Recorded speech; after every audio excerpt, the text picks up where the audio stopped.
मैं हूं आपकी अपनी प्राची अधिकारी। राहुल गांधी को कोरोना हो गया।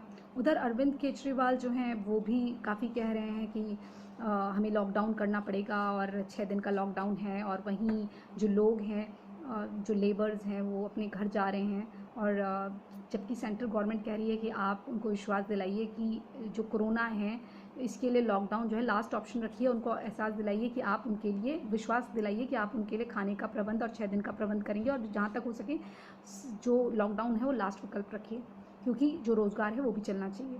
अब इनके पीछे भी एक कहानी है।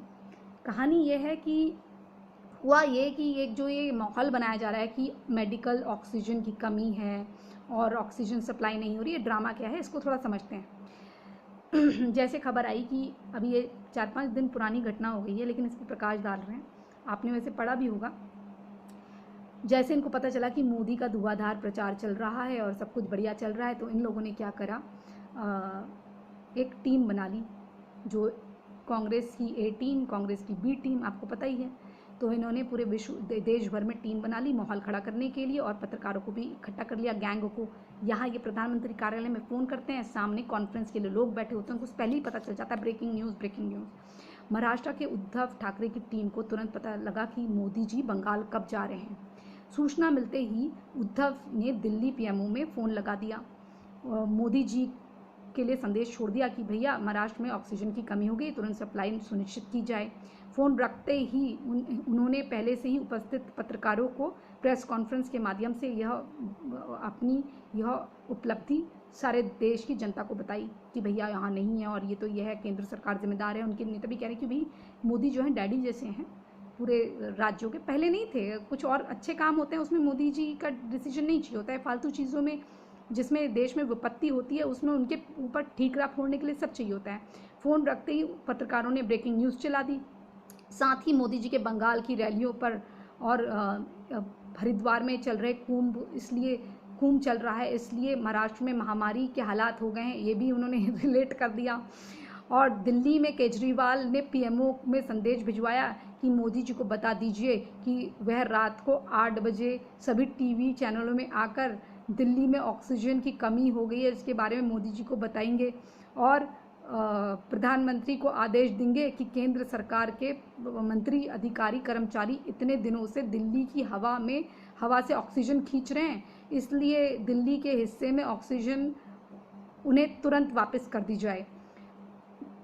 इससे क्या होगा कि वरना वो पीएमओ के आगे आके धरने पर बैठ जाएंगे।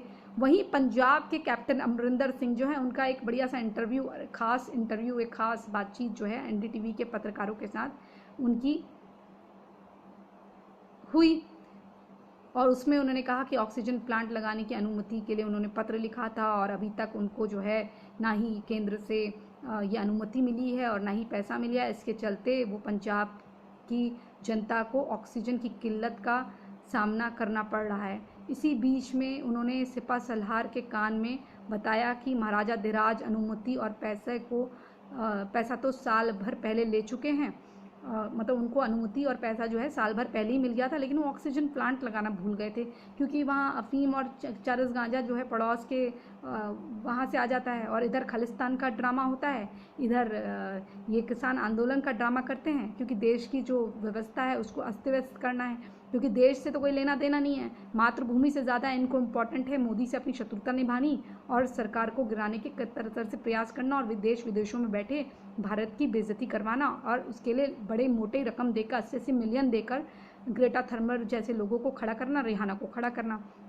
जब इनके कान में इनके चुपचाप पीए ने आके कह दिया कि साहब आपको तो पत्र और जो पत्र है उसमें हस्ताक्षर और पहले ही सिग्नेचर हो चुके हैं, इसलिए जो है आप कोई भी मतलब ये बात मत करिए, तो चुपचाप वो वहाँ से अंतर्ध्यान हो गए, वहाँ से चुपचाप उठ के इंटरव्यू को बीच में छोड़कर पैरेलल करके इंटरव्यू को चले गए।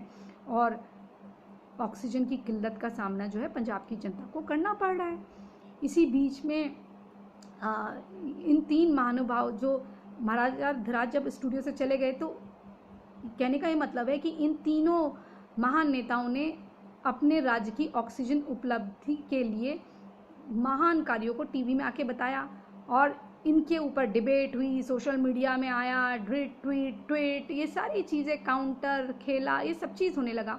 उत्तर प्रदेश में भी ऑक्सीजन की कमी होने लगी। योगी जी की जो टीम ने मात्र 3 दिनों में, जब योगी जी के वहाँ जब उत्तर प्रदेश में ये सीन हुआ तो योगी जी ने क्या करा मैं बताती हूँ। उत्तर प्रदेश में भी ऑक्सीजन की कमी होने लगी तो योगी जी की टीम ने मात्र 3 दिनों में 20,000 लीटर प्रति दिन क्षमता वाले ऑक्सीजन प्लांट तैयार करके खड़ा कर दिया और 7 अन्य ऑक्सीजन प्लांट की रूपरेखा भी तैयार कर ली। ये होता है काम करने का तरीका, जिसके मन में जज्बा हो। लेकिन हमारे मुगलाई मीडिया का तो ये कहना है कि ये तो चीटिंग हो गई है, असली काम तो उद्धव केजरीवाल और अमरिंदर ने किया, टीवी पे आके बताया, टीआरपी दी। और ऐसा कैसे योगी जी कर सकते हैं, बिना न्यूज़ दिए, बिना ब्रेकिंग न्यूज़ दिए, बिना ऑक्सीजन के बारे में डिस्कस करे, सप्लाई करे।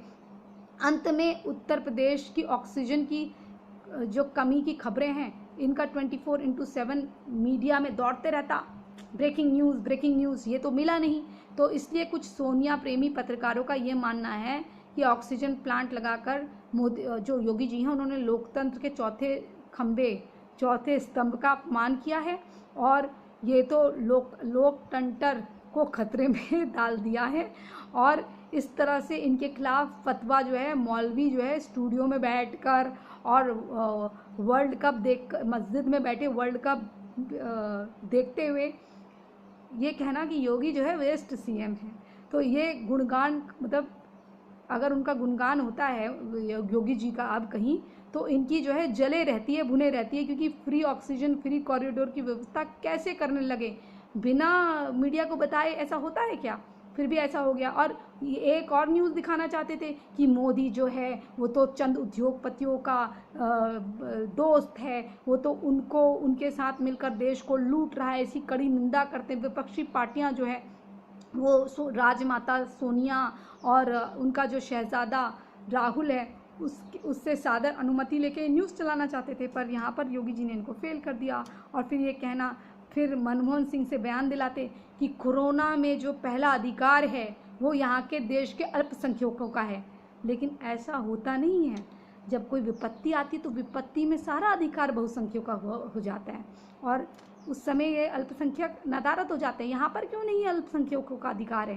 कोरोना में उनका अधिकार दे दो ना, जमात तो चलाते ही थे, तो ये भी अधिकार उनको दे देते, ये भी बयान दिला देते। अब ये जो चीज़ है ये है कि भाई अगर चाइना की तरह भारत में भी अल्पसंख्यक जो हैं यूगर प्रांत की तरह हालात होते तो फिर ये कहाँ भागते, चाइना कि कहीं और गुफा में। हाँ, एक बात और, वीडियो को एंड करने से पहले कहना चाहूँगी, एक फ़खरुद्दीन नाम का बंदा आएगा, एक शेख फ़खरुद्दीन नाम का, वो क्या करेगा आके, उसका एक ही काम है, 3-4 लोग मुझे बहुत प्रेम करते हैं, वो आते हैं और तुरंत मेरा वीडियो जो है डिसलाइक करके भाग जाते हैं। भैया ऐसा क्यों? चलिए, जय जय हिंद, जय जय भारत, वंदे मातरम। अपना ख्याल रखिएगा। एक कटाक्ष के साथ आपको छोड़े जा रही हूँ। जय श्री राम, हर हर महादेव। अपना ख्याल रखिए, सुरक्षित